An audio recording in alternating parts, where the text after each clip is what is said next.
As China embarks on a new journey of modernization, the National People's Congress, China's top legislature, and the Chinese People's Political Consultative Conference, the top political advisory body, convene their annual sessions in early March. Join us on CGTN for our special coverage of the two sessions. Find out the course China will take to ensure a sustainable future for its 1.4 billion people, and how China's decisions will impact global economic recovery.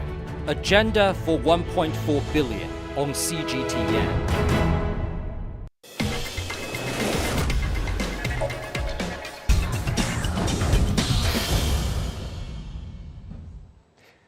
Well, welcome everyone to Biz Talk. I'm Michael Wang. Our focus today, China's Government Work Report. Now, the Government Work Report is delivered every year by the Chinese Premier during the annual meeting of China's top legislature and top political advisory body. Now, the Work Report reviews the government's economic and social work in the previous year, and in this case, the past 5 to 10 years, as well as lays out a blueprint for economic priorities in the current year and beyond. So, to unpack the main messages from this year's Government Work Report, we are joined online by Dr. Xia Le, who is the Asia Chief Economist at the global and Spanish banking giant BBVA. Dr. Xia, welcome to the program. Thank you. And joining us here in the studio, we have Victor Gao, who is the chair professor at Soochow University. Thank you. Dr. Gao, welcome. We also have Rayman Zhang, who is the executive director at CBRE China. CBRE, of course, a global commercial real estate services and investment giant. And we have Professor Liu Baocheng, who is the dean at the Center for International Business Ethics at the University of International Business and Economics, UIBE. Gentlemen, thank you so much for joining us on this program. Dr. Gao, I want to start with you because when I'm listening to the Government Work Report and reading through the main messages sent, I feel like something that stood out to me was the consistency of economic policy from the work report. Either from the 20th Party Congress to last year's Central Economic Work Conference that we heard in December, and now to this year's Government Work Report, that consistency and constancy of economic policy from the world's second largest economy. Talk to us about that in terms of the significance for the global economy as we live in quite an uncertain world these days. Well, indeed, the MPC session and the CPP session are ongoing as we speak, and the Premier's work report for this MPC session is very important. However, several things. One is that this most likely will be the last time when Premier Li Keqiang will deliver the work report for the State Council, because he has been Prime Minister for 10 years and he's generally expected to retire at this MPC session. So he not only talked about the work of 2022, but also the work for the past 5 years, and I think he also indicated a lot about the past 10 years in a row. And China deals with challenges and circumstances almost on a daily basis. However, if we look at China's situation ever since 1978, it has been a continuous process of opening up to the outside world and continue the reform. In that sense, I think there is a lot of continuity in what China has been doing since 1978, and the past year or the past 5 years or the past 10 years are more or less a continuation of this macro policy of continuing with the reform and the opening to the outside world, even though every year we are faced with new challenges and new tasks. I think that's a great clarification, Dr. Gao, because I mentioned from the 20th Party Congress, but you're saying even from 1978, right, the past, I would say, 3 to 4 decades, this continuity of policy for China's economic development going forward. You mentioned the MPC, you mentioned the CPPCC. Just some clarification for our audience abroad. The MPC, this is China's top legislature, the National People's Congress, and the CPPCC, the Chinese People's Political Consultative Conference, that is the top political advisory body. Professor Liu, let me come with you, because when I was listening through the Government Work Report, just like Dr. Gao was mentioning, there was a lot of review in terms of the economic work for the past 5 years as well, and even for the past 10 years. Now, usually the Government Work Report reviews the past year's economic development, but why do you think it's important to take stock of China's economic development in the past 5 years, the past decade? One interesting way to describe China's economic work last year, I think the word hard-won, right? The term hard-won was used, securing new and hard-won achievements. So give us your thoughts on why take stock of the previous 5 years' economic achievements. Well, today's performance is the cumulative effect of the past years of performance and deliveries anyway. So therefore, when we look at the past, we know where are we now and where are we heading into. So over the past 5 years, we did experience such a bumpy road for China's overall growth, not only in terms of economic growth, but in a holistic way. And China was really there to strike a balance between ecological conservation versus economic growth. And this is really a very delicate balance because tilting to each side may create more of the social problems. And the other is that China is going for high quality growth. So it's really a painstaking effort because people are used to the old way of operation, and more of the human capacity need to be upgraded. And also that some of the old-fashioned operation needs to be phased out on certain cost to some businesses. Yeah. And then we also stamped out a number of the monetary platforms who are really there to flood the market with money but without productivity. And then we also face the global headwinds when geopolitics, such as Ukraine crisis, and the deteriorating bilateral relationship between the two biggest economies.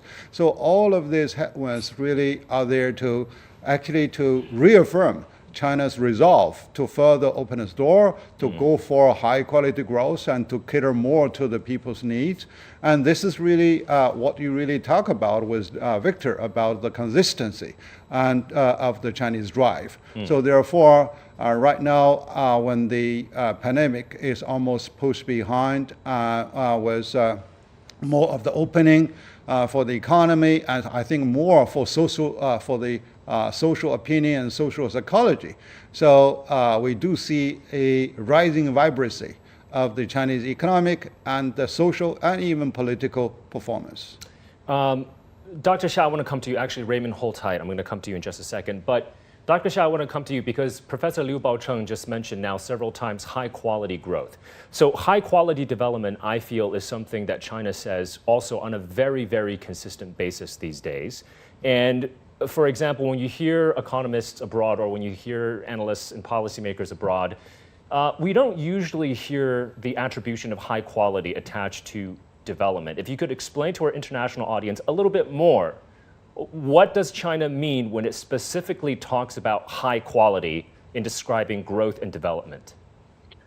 Yes, I think this high quality, they have a lot of meanings. In particular, at this moment, I think China, they want to push forward the economy not as before, just focus on these headline figures, but rather they would prefer a growth more sustainable. Right? That means it's more environmental sustainable, it's more inclusive. That's related to this wealth disparity problem. That's the problem all over the world. And also, I think when we talk about this one, that means we want to have a growth, but at less cost in terms of this pollution, in terms of for this wealth disparity, in terms of this we can see these distortions because we want this growth to continue. Maybe for the next 10 years, 20 years, we don't just see 1 or 2 years, we have high figures and then we will solve a lot of problems. In particular, I think for at this moment, I think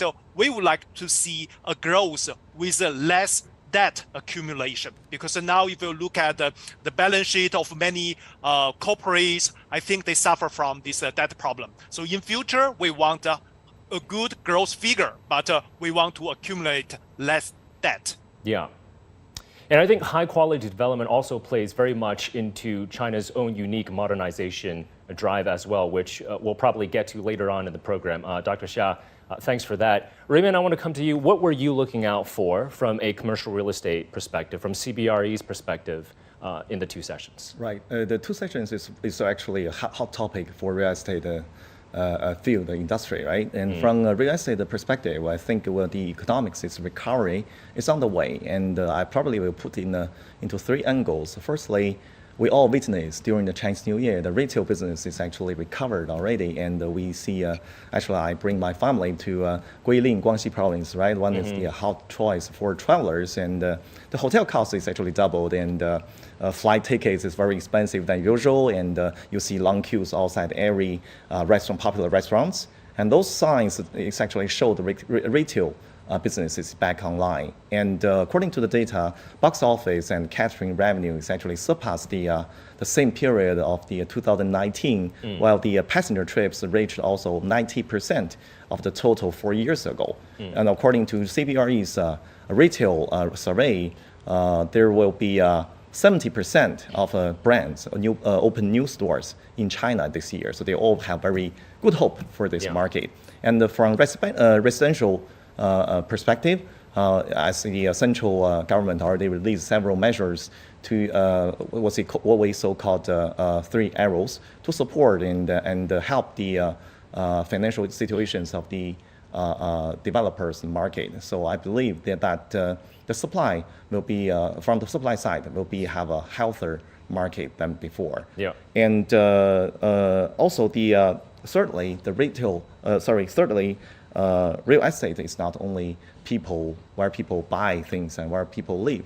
It's also very people have the work in the office space, and also business activities take place, right? So as a CBRE is always committing that to creating real estate solutions of tomorrow. We always think about like how to bring this to office and industrial market. So office and the industrial market has already bottomed out according to our research, and we will have a very good year this year, but it will take some time, probably from the second half of the year, rather than immediately. Yeah. In fact. Well, I mean, we're going to have that recovery in the property market, right? That's because right. the property market has a very long supply chain. It affects so many different industries, upstream and downstream, and this has been described as a pillar industry for China as well. And real estate, for example, has an impact on the wealth effect for Chinese consumers as well. So if we want to see consumption pick up in China, we're going to have to look at the real estate industry as well. Dr. Gao, I want to come to you and ask you another big concept question, because the overall tone in terms of economic work for China is this country wants to see progress, right? So steadily pursue progress, but we also want to see economic development. And economic stability and ensuring economic stability, that is a priority for Chinese policymakers. If you could touch on that point for us, for our international audience, because outside of China, you might hear about growth, for example. But China constantly talks about economic stability in conjunction with growth and development as well. Why do you think that is? Well, I think China's philosophy has several key points. One is that growth is the hard truth, meaning you have to develop. Without development, simply we cannot sustain our social stability, for example. Growth and stability are very much related to each other. Now, secondly, when you talk about economic stability, there is also another side of the same coin. That is, China itself is undergoing fast transformations. For example, science and technology, creativity and innovation are becoming more and more important. The Chinese economy is changing. 40 years ago, our strength was cheap labor. Now, Chinese labor is no longer cheap comparing with our neighboring countries, for example. So we need to build new strengths and new advantages, and that is economic and technological and scientific innovations. And this means that we need to constantly move to the edge of the science and technological breakthroughs, because otherwise we'll be lagging behind. And I think this is becoming more and more an important characteristic of the Chinese economic life. So while we put a premium on economic stability, we also put a premium on fast changes, on moving forward to the horizon, rather than being complacency about anything that's happening in China or anywhere in the world. We need to move forward as quickly as possible, and we need to spend more on science and technology. We need to stimulate the creativity of everyone, every company, every government entities in China, so that we can adapt to the changing circumstances and the challenges. So you see this economic stability versus very profound, rapid economic transformation combined together. Is that doable, though, Dr. Gao? I mean, on the one hand, you talk about economic stability, but on the other hand, also working to ensure development increases and progresses at a certain pace. Absolutely, we have to do this because otherwise, if you only talk about economic stability, for example, you may become less innovation driven. You may be very risk averse, for example, rather than spending a lot on new things, new ways of doing things, especially in matching any other country in the world in terms of technological breakthroughs. So I think these two things, economic stability as well as profound, rapid economic transformation, are combined together. So you're basically saying two sides of the same coin. Absolutely, combined together. Professor Liu, you wanted to add on? Well, in terms of economics, there are three identifiable growth models. One is factor-driven. So China played out successfully with not only the natural resources, but also the human resources at the beginning of the Chinese reform process. Second is the skill-driven. China really achieved also a huge success by operating on big scale. We built up industrial clusters. We set up the skill operation by expanding our infrastructure and connectivity with the world. And the third phase is innovation-driven. But innovation-driven is more demanding because it requires a institutional reform that is really there to support the free flow of all factors of production. And that is why in recent years, Chinese government and Chinese Communist Party has time and again raised the issue of strengthening the Chinese institutional governance and to boost the capability of our governance. And because you need to manage more variables so that they create the best efficiency by combining a lot more variables. It's not really a single icon project that can really make sense. It's an overall balanced development. The other is indigenous innovation for the innovation-driven economy, because we used to be really duplicating, although legally, in many of the cases of the advanced technologies in the West, and amplify it through application in the Chinese market. And now, when some of the choke points are really being identified, and Chinese institutions needs to really to work out on their own some of the technological breakthroughs that are particularly compatible with the Chinese way of growth and management. And this is really very demanding. This is really something we have to do, but we have to prepare for the challenge that we are going to face, because human capacity, bureaucracy needs to step up. So let me follow up on that a little bit more, Professor Liu, because the government work report said that by the end of last year, China's investment in terms of research and development as a percentage of GDP is now above 2.5%. That's close to the OECD average. It's not there yet, and it's actually higher than a lot of OECD countries, but perhaps it's not at the OECD average level yet. Maybe give our audience a general sense of where China stands when it talks about innovation, because China has made it very clear the development path forward will be innovation-driven. Yeah. Well, China is now leading the world in terms of the patent and IP application with the WIPO, the World Intellectual Property Organization. And China is also a leading author in many of those top journals. So these are really wonderful stuff. And now we pour more money for innovation. But there are two areas that we need to have more deliberation. One is that how we can really best utilize the R&D resources, particularly in the breakthrough technology. It's not really there that you have hundreds of thousands of institutions doing the same thing. So they need really to stack up, arrange in a ladder approach instead of everyone doing on the same level. The other is that how we can really be calm enough so that we can invest more into the upstream, from STEM education to basic science, fundamental science research, instead of pumping too much money onto the application side. Okay. Well, again, innovation-driven development, this is going to be key for China in the future. And China already a leader in several technology areas, for example, in quantum. So we will see down the road what China has in store for the world. No, we say that the need is the mother of invention. Exactly. China doesn't really need it. So it is really the market that forms a virtuous support to the R&D. So only in many of those inventions, only when the market is really there needed. So innovation can be expedited. Well, I mean, China commercializes innovation quite fast as well.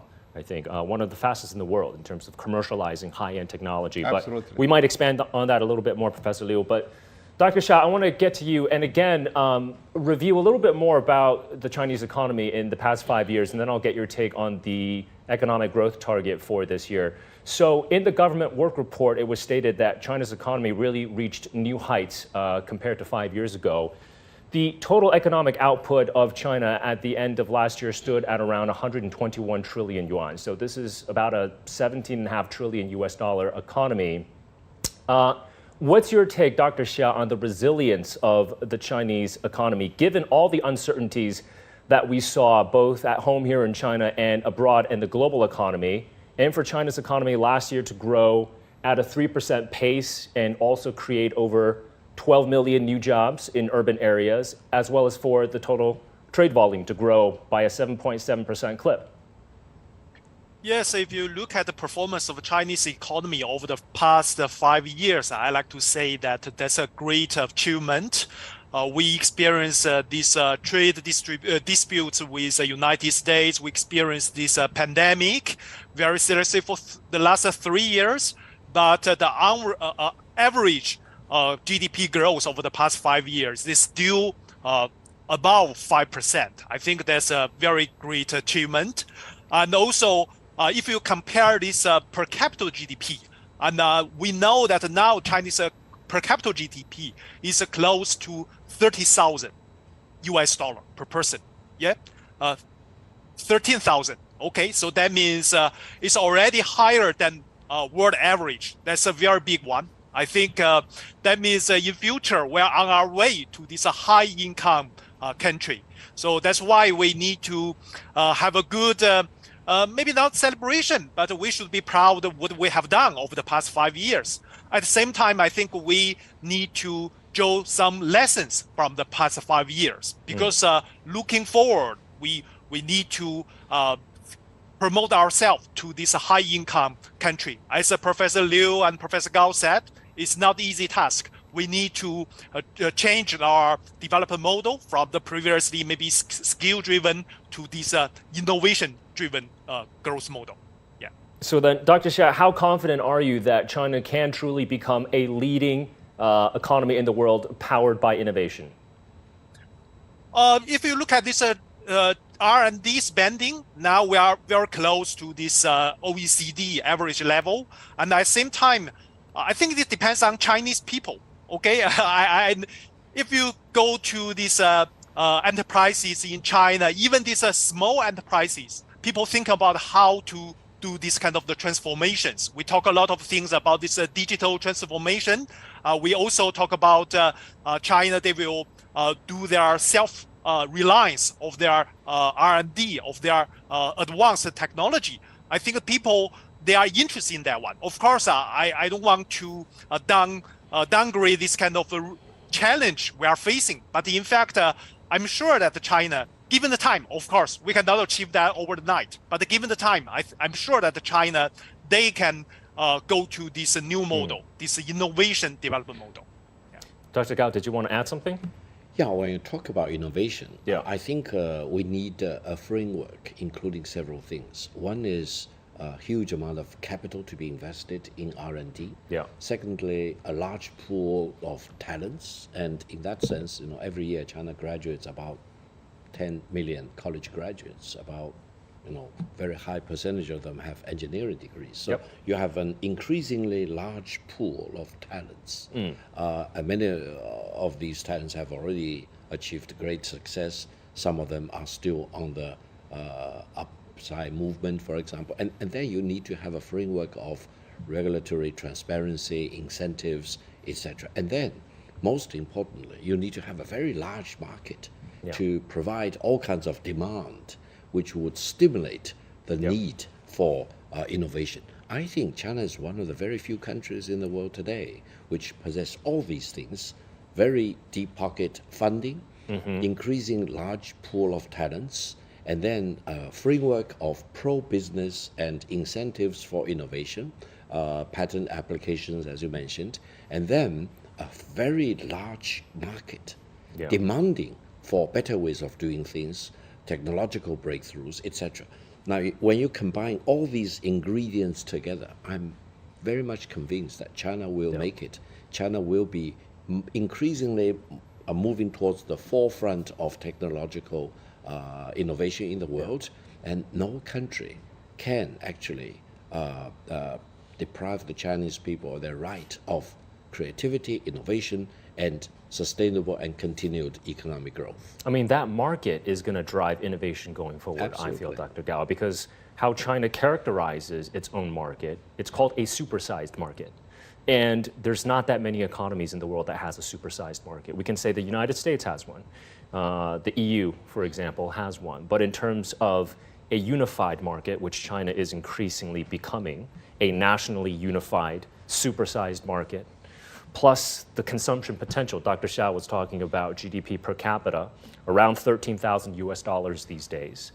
I think that number can surpass $20,000 in terms of per capita GDP by the year 2035. At least that's the goal, to become a mid-level developed economy by then. So I think it's very exciting to have that large market, and then you add in, like you said, talent, innovation.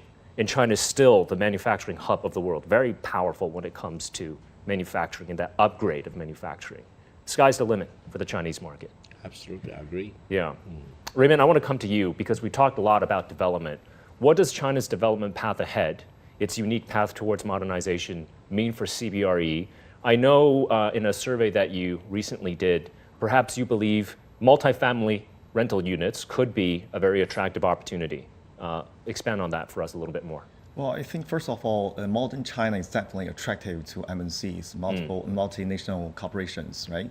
And so multinational corporates, they will keep investing in China because they hold a long-term confidence on China's market. Yeah. And they all say that we heard that next China is China. They all believe that, right? Right. So we expect the further investment, doing further investment to China's market, and especially in R&D for innovation, and also international or national, regional hubs, right? And so, but that's for MNC parts, and for domestic corporates and companies, when they have a chance, they will look at the same international standard from the MNCs, and that's where we can introduce what we have been served, the MNC's experiences and the standards and process and procedures, and we introduce all those to the domestic companies, make sure we speak on the same page, and when we're doing the same thing, right, and follow same rules and regulations. And I do not have a precise data on the family units, but we do see that the Generation Z people, they like to, well, we did that research, at least one third of Generation Z people, they prefer leasing apartment rather than buy apartments. So I guess we have a bright future for that part as well. Are you seeing then this transformation towards more people here in China accepting rental apartments than going down the road, instead of always having this fixed mindset of purchasing their own home, especially for young people? Yeah, I think except the Generation Z, our research also shows that China has a robust housing market. In the next 2 years, we have over 80% people will gonna buy house or lease house and move in the next 2 years, right? So it's definitely a trend that people will, especially for young people, they will they will prefer leasing apartments rather than buy apartments. And so that's also why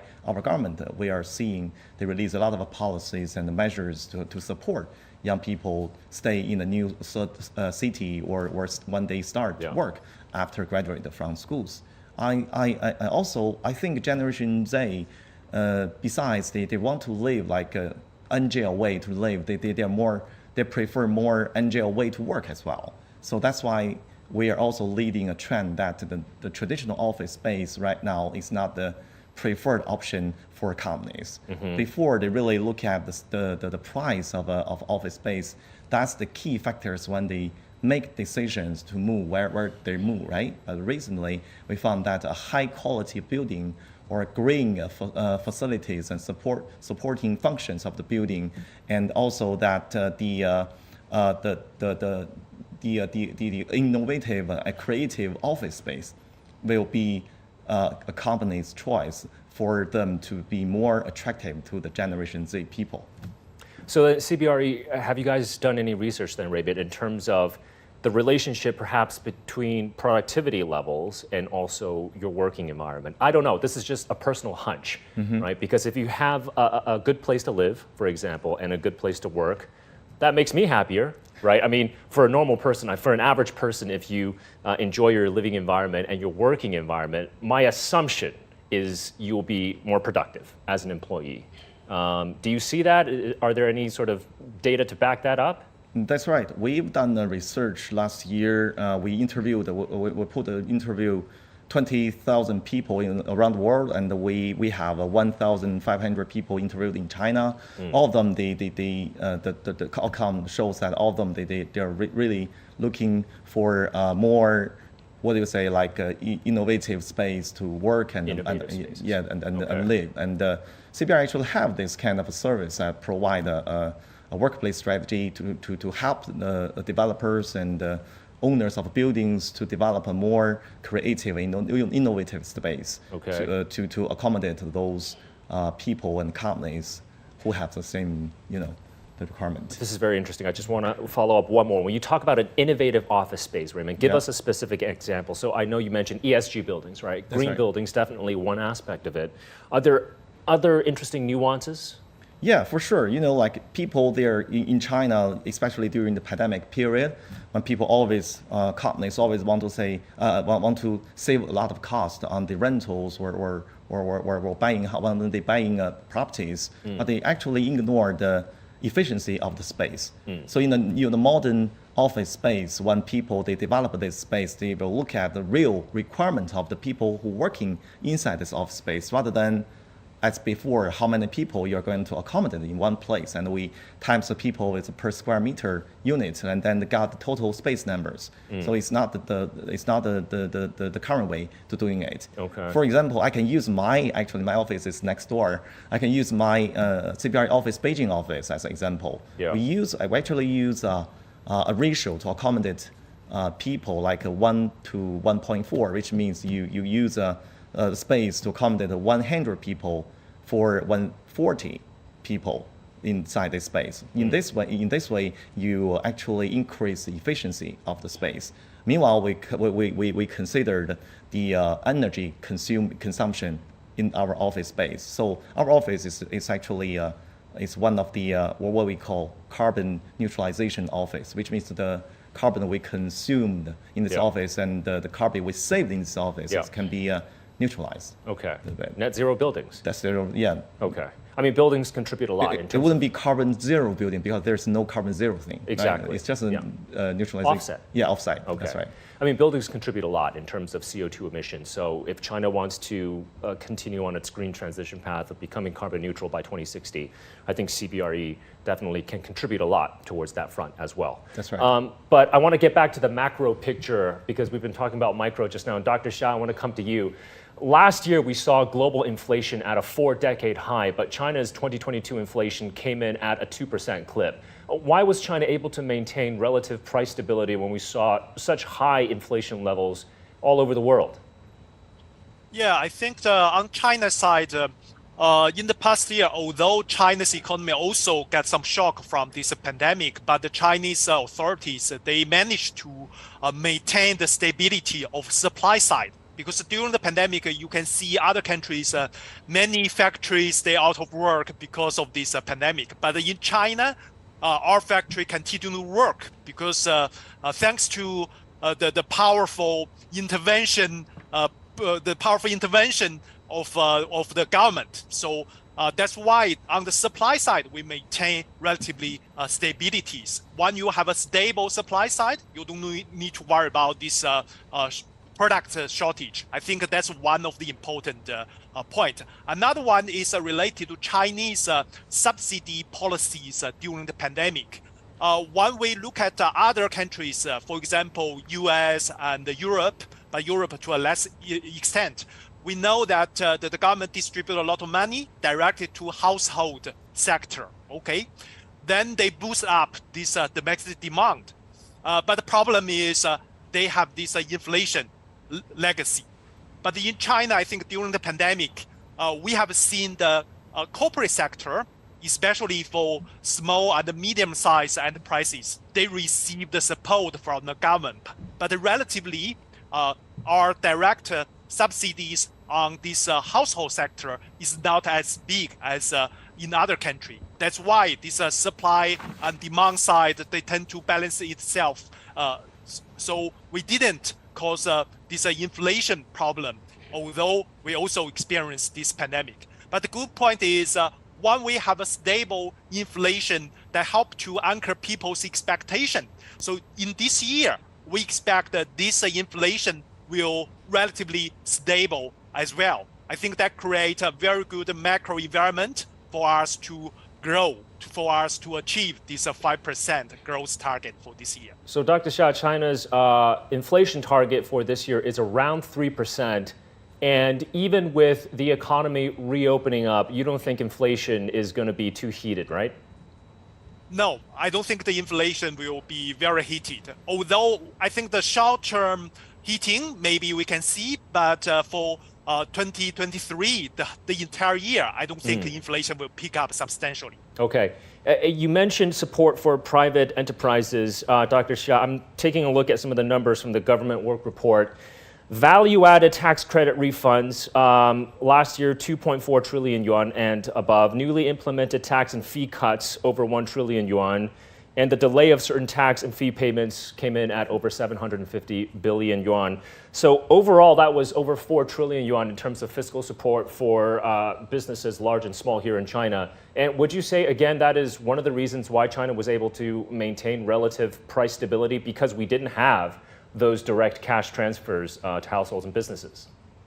Yes, I think that this one through this supply side, if you maintain this kind of small enterprises, they continue to provide the service, continue to provide this product. So you don't need to spend more money to buy something like what happened in US. Okay. Dr. Xia, I'm going to ask you about China's 2023 growth target in just a second, but Dr. Gao wanted to add something. Go ahead. Yeah, I think there are some other reasons why China has managed to keep a very low inflation rate. Now, unlike many other countries, China actually has always put a premium on energy security, Right. crude oil, natural gas, and all other commodities, for example.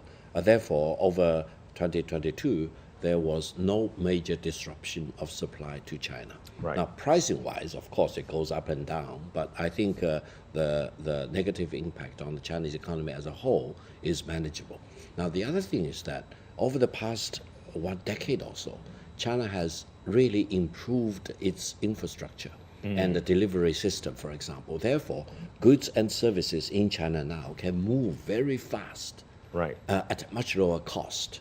And this is amazing in China compared with many other countries. Yeah. If you talk about, let's say, agricultural products, if they are stuck in this delivery system from the rural side of the equation to the urban side of the equation, and then eventually to the households, for example, you are talking about huge waste, and eventually adds up to the cost. Yeah. So I think the safety of the energy supply to China as a whole, and then the greater efficiency in the delivery system, infrastructure, connectivity within China, for example, and also more and more tilting towards e-commerce in China, really has cut down many unnecessary corners in this whole system. Eventually, it's reflected on lower price. That's, I think, a very important reason why China is better positioned to maintain a lower inflation, not only for 2022, but probably for the coming 5 years. That's an interesting point. It actually reminds me from the government work report, Dr. Gao, where China was describing the remotest of villages in this country is now connected. So where roads can be physically built, there might be some geological areas where you just can't build a road. But for the remotest of villages, China has now connected these villages with roads and at least a bus service. So when I was reporting in the countryside last year, I was amazed at going to this village, and yet the airport was a short 20 minutes away perhaps. And you have all these small cities around here in China that are connected by high-speed rail. China has the largest high-speed rail in the world now, 42,000 kilometers. So very fascinating points that you raised as well in terms of why China may have kept inflation down. Dr. Xia, I want to come back to you because I would be remiss if I didn't ask you about the GDP growth target. I think this is something that the world is watching for the world's second largest economy. The target, of course, now is around 5% for 2023 growth. That would put China's economy then at over 18 trillion US dollars if China can grow at that kind of pace for 2023. Give us some overall thoughts in terms of this economic growth target. Yeah, I think that this target is exactly what I anticipated. And I know that in the market, people think maybe they, to some degree, this target underestimate the power, the potential of the Chinese GDP. I agree with them on the point that after this pandemic, we do have a lot of the pent-up demands. So that means the real GDP outturn this year might be a little bit higher than this 5% target. But the thing is, we need to know that the Chinese economy, they are still subject to some very serious challenges, not only for our domestic one, but also have this international one.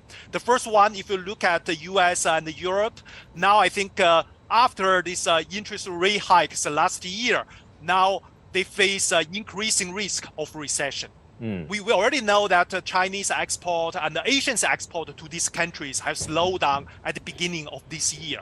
So we don't know to what extent this recession will be. But the thing is, we need to be careful about our external sector. Although our internal sector can expect to have a very strong recovery, but external sector, we are facing higher risk. I think that's the first point. Secondly, even our domestic sector, they are not evenly, I like to say, they are not evenly facing this recovery. For some sector like a property sector, because last year we have a very bad performance in this sector. This year we can expect some recovery, but to what extent? I think there's still a lot of uncertainty. At the same time, I think over the past 3 years, we've seen fast rise of the overall debt level in the economy. It's normal because during the pandemic, the government need to borrow more, to spend more, to maintain the stability of the economy. But the point is, we cannot allow this one continue forever, right? So this year, we need to be careful. Maybe we shouldn't list that high target for growth. At the same time, we need to strike a balance between this growth and financial risks. So that's why I think this 5% is very appropriate. Okay. Dr. Xia, I'm going to come back to you in a second when it comes to debt. I want to stay with the GDP target just a little bit longer because some of your peers have also said that this growth target may be perhaps, quote unquote, conservative. I mean, does that still show that Chinese policymakers are concerned about the growth trajectory for this year, and potentially that might mean not a lot of stimulus for the Chinese economy in 2023? Yes, I know. So I think we need to be careful about this stimulus. We need to strike a balance between this growth and the long-term sustainability of this growth. For this year, I think this 5%, I don't rule out the possibilities that the real outturn will be higher than this 5%. So in this sense, you can see this target is still conservative. But at the same time, I think the authorities shouldn't overstretch their policies to pursue a higher growth target. But Dr. Xia, if we take a look at the local government special purpose bonds, that is a 3.8 trillion yuan allocation this year. That's a bit higher than last year's 3.65 trillion yuan. And then we also have the deficit to GDP ratio rising a tad from 2.8% last year to the projected 3% this year. What do you think about those numbers?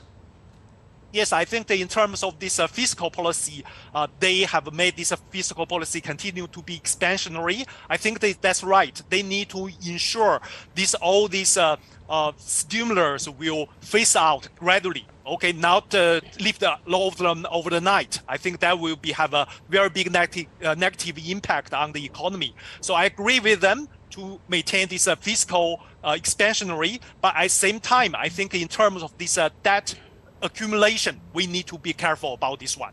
Okay. I think the official stance when it comes to fiscal policy via Chinese policymakers, China is calling to enhance the intensity as well as the effectiveness of proactive fiscal policy. That is China's fiscal policy stance for this year, and I think that's been quite consistent throughout the past few years as well. Dr. Gao, you wanted to add something. Well, you mentioned the announced GDP growth rate for 2023 at 5%. Around 5%. Around 5%. I always try to read between the lines, and my own personal conclusion is that this around 5% for this year probably will be no less than 5%. Meaning, well, it will be higher than 5% in most likelihood. How much higher? We do not know yet. But if you see so many other provinces in China coming up with their own provincial GDP growth rate, it's more than 5.5%. So I think given the fact that 3 years the Chinese economy more or less has been very much negatively impacted by this dynamic zero COVID policy, and China achieved huge success, of course, in implementing that policy by saving as many people as possible from infections or death from the pandemics. But now I think the pent-up demand and also the way the companies, the families, the individuals want to do something as quickly as possible rather than, for example, being idle for 3 years, more or less, I think that will really give a push to the Chinese economic growth. Now, I even think the current situation in 2023 is very much like, let's say, what happened in China in 1978 or 1979, when all of a sudden China started economic reform and everyone was encouraged to do whatever they can to make rich, for example, for themselves, for their families, for their companies, etc. I truly believe we are at a tipping point.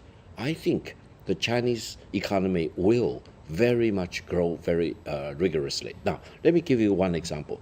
If you say which sector can China really grow and add a lot to the GDP growth? Now, I personally believe the Chinese public health, the medical public health sector, by today is one of the very few not completely reformed or restructured sectors. Meaning, if we really do a good job in restructuring and reforming the public sector, for example, bringing more private money, both internal in China as well as from abroad, in setting up hospitals, better clinics, etc. We pay the doctors and nurses better pay, which they definitely deserve. And then I would say the whole public health sector as a percentage of the GDP in the whole country will definitely go up. Now, I hope it will not go up as high as the US percentage, of course, but I really believe that public health will be a sector which can really generate a lot of very robust, constructive growth for the Chinese economic growth for the coming years. That's an interesting point because some of the venture capital firms that I've been speaking to, they are very interested when it comes to health and wellness because as this economy and people become more prosperous and living standards increase, of course, I think the population will be much more interested in health as well. Professor Liu, I want to come to you and bring you into the conversation and talk about foreign trade because Dr. Xia was talking about perhaps a bit of a gloomier external environment for 2023. When we take a look at China's efforts to open up, this is also about China's efforts to open up. I made sort of a short list in terms of what I see, right? There's a consistent message when it comes to attracting foreign direct investment. China welcomes FDI. And despite all the tensions that we see, China still had a record year for FDI last year. We see China upgrading its free trade agreements, joining or applying to join very large regional free trade agreements. It's building up the capacity for other countries to increase their own foreign trade as well through Belt and Road investments. It's expanded market access for businesses around the world, shrinking that negative list for foreign investment. I was astounded to see the figure that list has shrunk by 51% across the country in the past 5 years, and 72% in terms of pilot free trade zones. And then we have the overall tariff level falling from 9.8% to now 7.4% over the past 5 years. So I want to get your take in terms of perhaps this contrast that we see, right? This consistent message of China opening up, welcoming investment from around the world, but also the forces of protectionism that we see around the world as well. I mean, what do you think is the significance of that in terms of China's contributions to really uphold the multilateral trading system? Well, to respond to your previous discussion with Victor and Professor Xia, I'm not as optimistic because after all, China has really moved to such a stage where we face a lot more complexities both at home and abroad. At home, we politically are really stepping into deep water for reform, and there are entrenched interest groups that are blocking the road, and which is really identified by the central government. And the other is that we are still in the mid-income stage, where the mid-income trap will not be there something that can easily be overcome. So then, we are talking about a global interaction. One is that we are facing the recessional market from the major buyers, like the United States, like Europe. So ASEAN remains stable, but we do not really have a lot more room really to upgrade our value in terms of the import and export. The volume can continue to increase, but the value, much of the earning value really comes from North America and Europe. And right now, we are also facing uncertainty where the Chinese attitudes towards the Ukraine issues are, whether they are going to win the support from the major markets, or are we going to face some of the skepticism from the major market. Then the supply chain on both sides. One is the supply of raw materials. We do face a roller coaster changes in the commodity market, from energy to other natural type of resources. And externally, we, on the other side, we do see that there is a continuous outflow of the Chinese capital and also the production capacity to some other countries. So yes, the government is doing a lot of job to stabilize the situation and to push for high quality growth through building more or joining more of the global treaties for free trade agreement. RCEP is something that is an iconic example, and we also applied 2 years ago to join the CPTPP, and we forged the DEPA, the Digital Economic Partnership with Australia and Chile. And we also joined the 2 additional treaties under International Labor Organization against forced labor.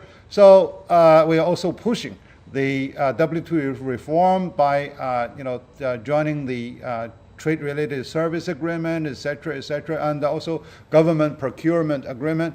So all these efforts does not really there to easily offset some of the challenges, both at home and abroad. So therefore, to maintain about 5% growth rate is something that is reasonable. It also leaves room for us to further streamline the economic growth model, and also to be prepared for many of those contingencies that we're going to face.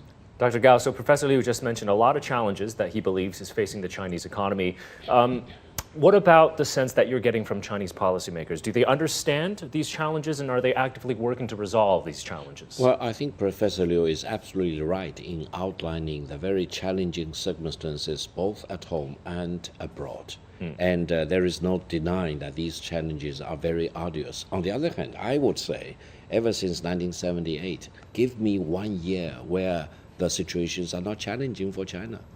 Because in my view, every day, every month, every year, China is in uncharted water. There is no institutional guideline to lead us forward. Every day we need to break through. We need to blaze the new path. And this is the vitality of China. I firmly believe when we are faced with all these challenges, the nation, united as one, will be able to muster all the wisdom and courage and vision and resourcefulness to blaze the new path. And this is exactly, I believe, what China will do. And this gives me reason to believe that the 5%, which is definitely very scientifically made and projected, is very prudent on the one hand, but very conservative on the other hand. And the reason for being conservative is because we, of course, need to leave rooms for unexpected exigencies, for example. We do not know whether there will be more war in the world in this year, or whether the war in Ukraine will get out of control or spill over into other countries, etc. We need to be prudent and also conservative.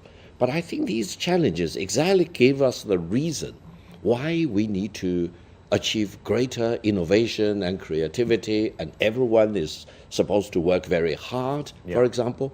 And this gives the excitement for this country as a whole to do the impossible and move beyond heights not imaginable.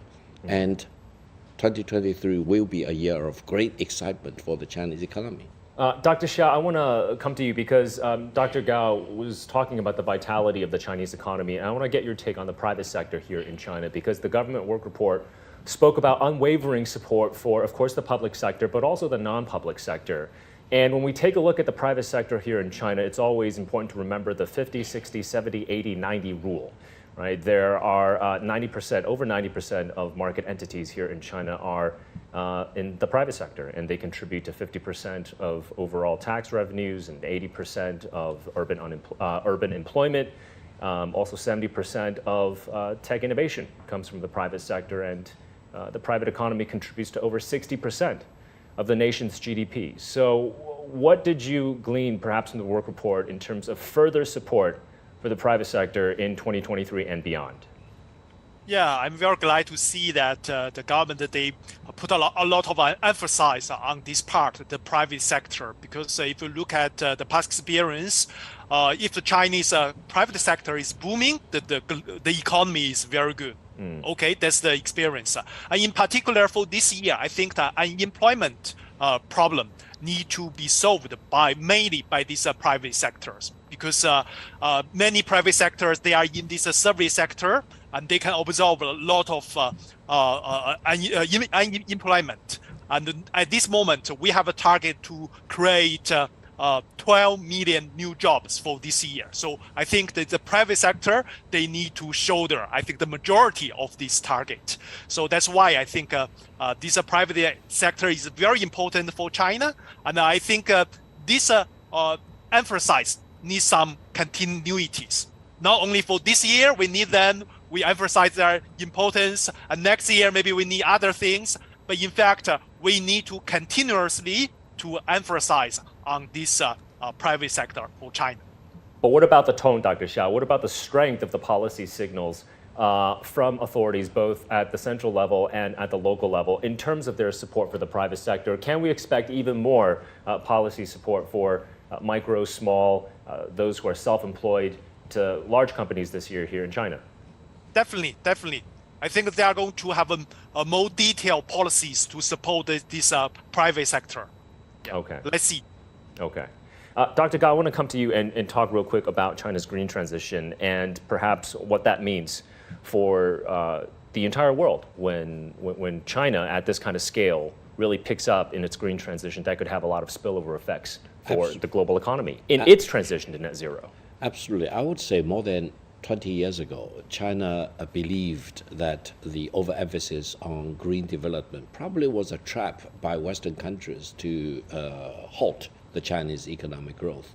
We were faced with daunting tasks in pushing development, so we at that time thought, I want to have development even at the expense of environmental protection. But now we have a complete reversal of our thinking. We believe we want to promote economic development, but we also want to protect the environment. We need to have both rather than one versus the other.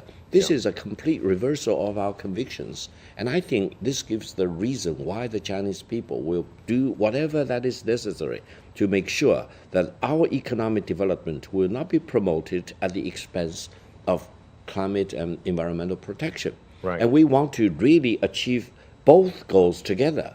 And both goals need to be complement each other rather than excluding each other.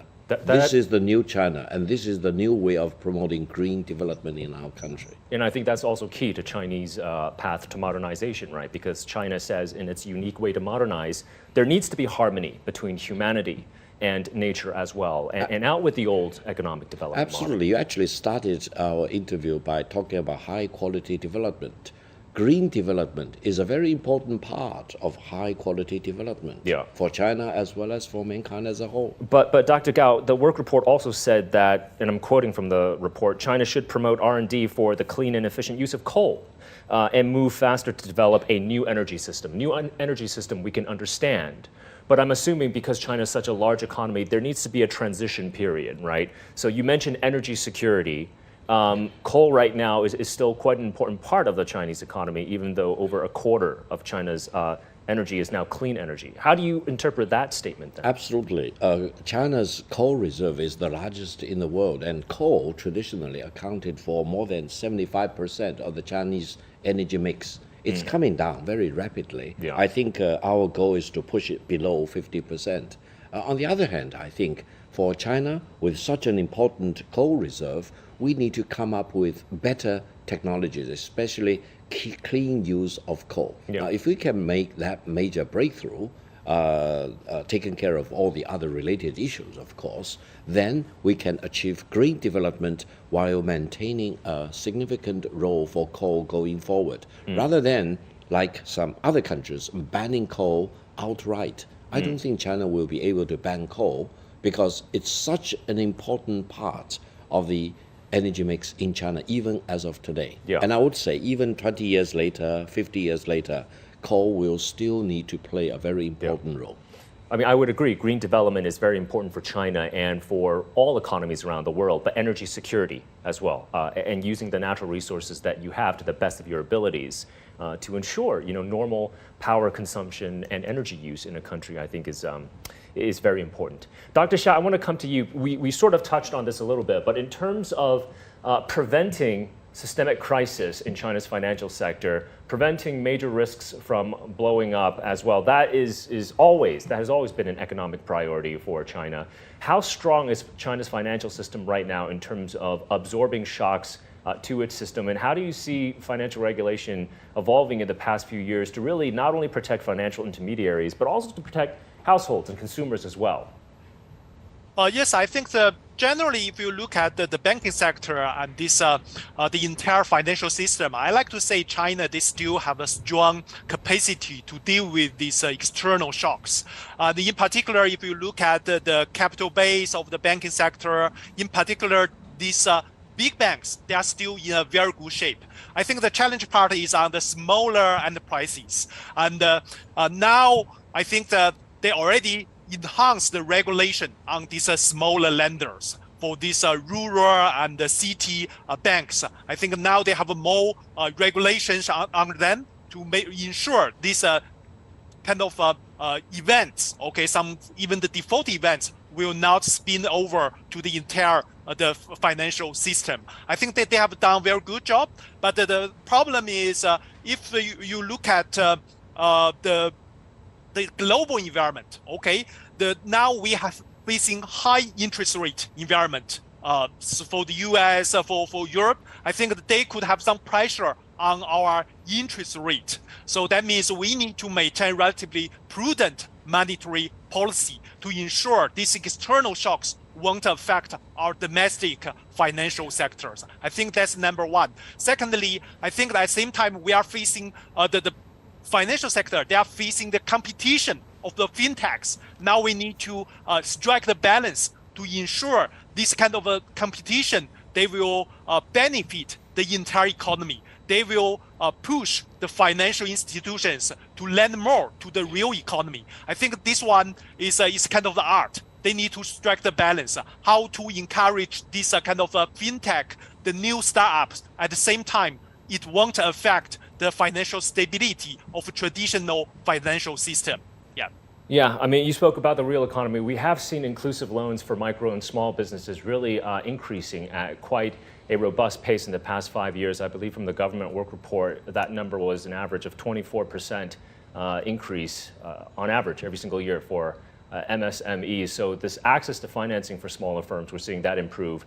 And right now, the average interest rates for business loans here in China are at the lowest on record. So that should provide some impetus also for growth going ahead. Professor Liu, I want to come to you and talk about another element from the government work report, and that's food security.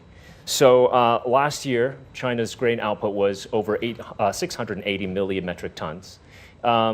650 million metric tons, or over that amount, over 650 million metric tons. That is the target for grain output for this year. And I want to get your thoughts on China's efforts to ensure food security, because it's no easy task to feed 1.4 billion people with relatively less arable land compared to, say, the vast plains that we see in North America and Europe, and perhaps even in Africa.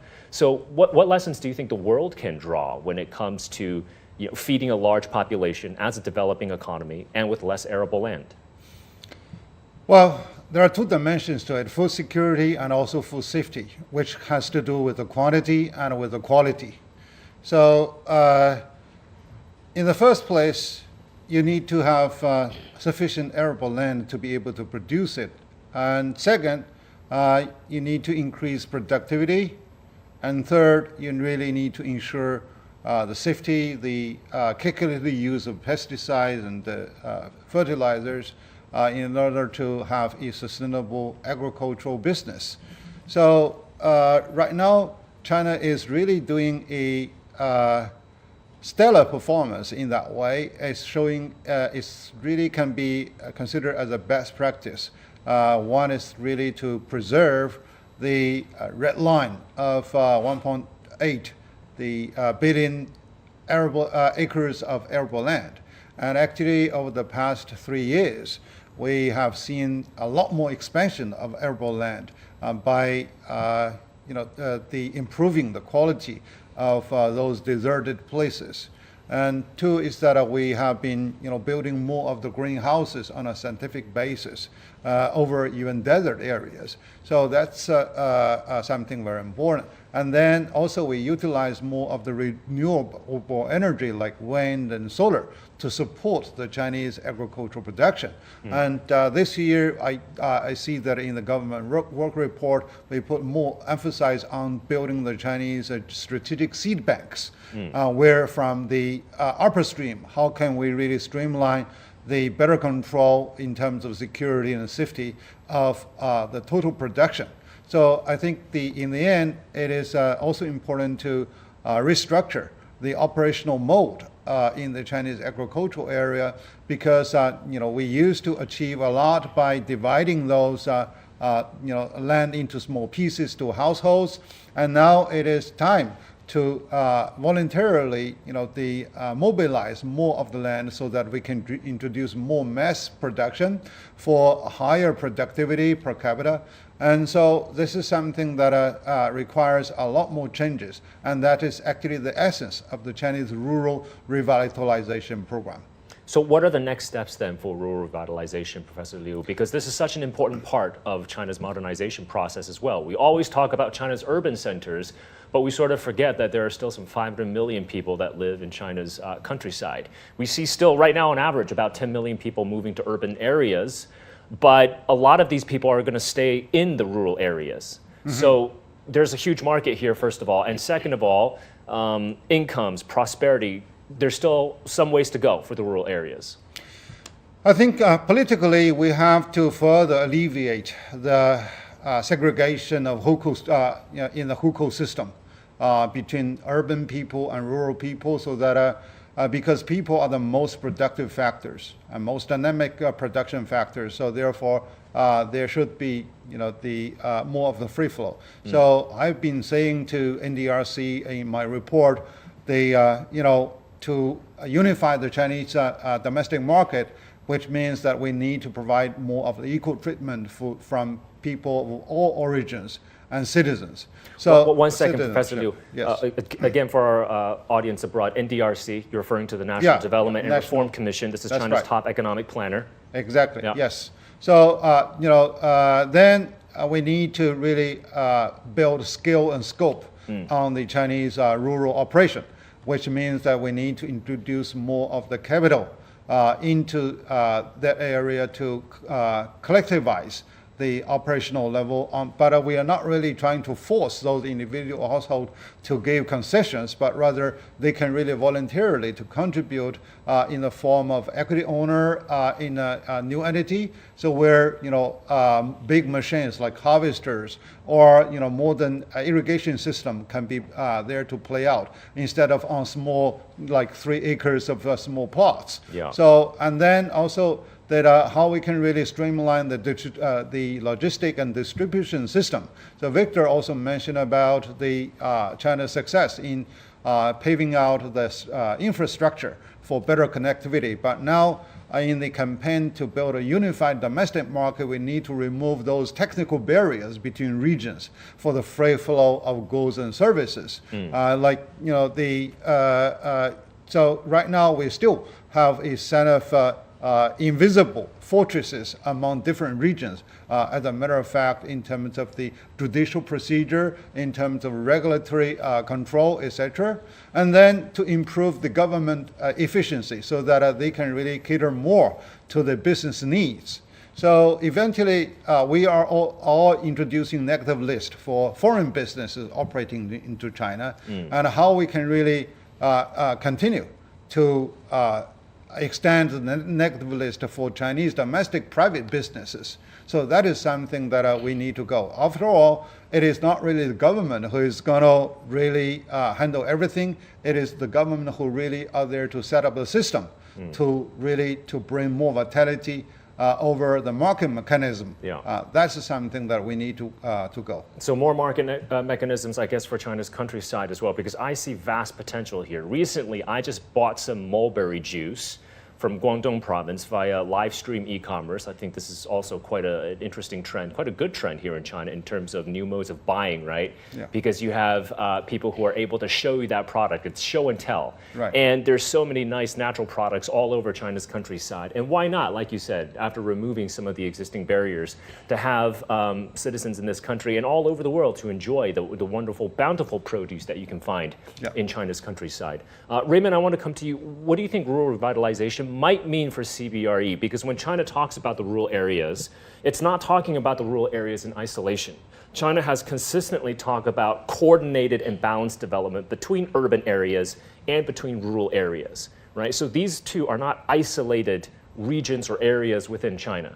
Are there opportunities, you think, for a commercial real estate company when China talks about rural revitalization? Well, I think the rural area, we will have more opportunity for industrial, which means we have logistic service and the storage services, and then the property could be more, they are not put those kind of facilities in the center of a city, but just like countryside. So if there's any policy that the government can release or convert or transfer the nature of the land or the property to a commercialized building, then I think we will have a more opportunity to look at the chance to either sell or either lease the property or to the someone require this kind of facility. Okay. Well, either way, I mean, developing the countryside is about developing the real economy as well. Dr. Xia, I want to come back to the issue of the real economy. Again, you don't hear this mentioned, I think, that often outside of China, but China has consistently said that finance needs to serve the real economy. And if you just take a look at that kind of statement and that principle, you may not glean maybe too much from it, but I'm just thinking off the top of my head, perhaps in other more developed economies, you see the financialization of so many, for example, exotic derivatives, securitization of so many different financial products, and perhaps finance in a lot of the more advanced economies in the world are not serving the real economy as much as they should have. So what do you think about China's principle that finance needs to serve the real economy? It shouldn't lead to securitization, massive speculation, stock buybacks, for example. Those are fine, but there needs to be a magnitude, I feel, for these kind of things. Yes, I fully agree with you on this point, because we have known that this kind of the over financialization have created a lot of troubles in other advanced countries. For example, 2008, they have this subprime problem in United States that caused the global financial system problem.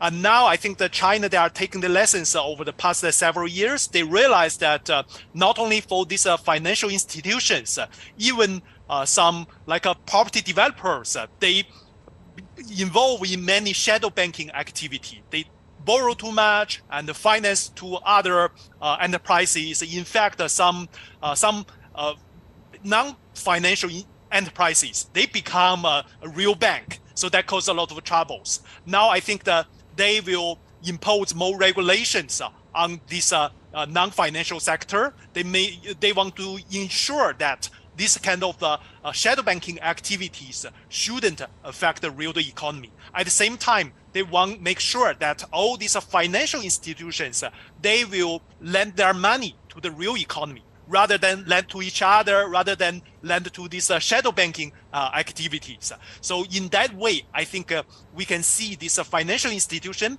they will play more positive role, okay, in support of the growth. So that's also correspond to their definition of this high quality growth. Yeah. And again, coming back to high quality growth and the real economy, Dr. Gao, I want to come to you because a target for this year for the China economy is for incomes to grow basically in pace with economic growth. So real income should also grow at around 5% for the Chinese economy.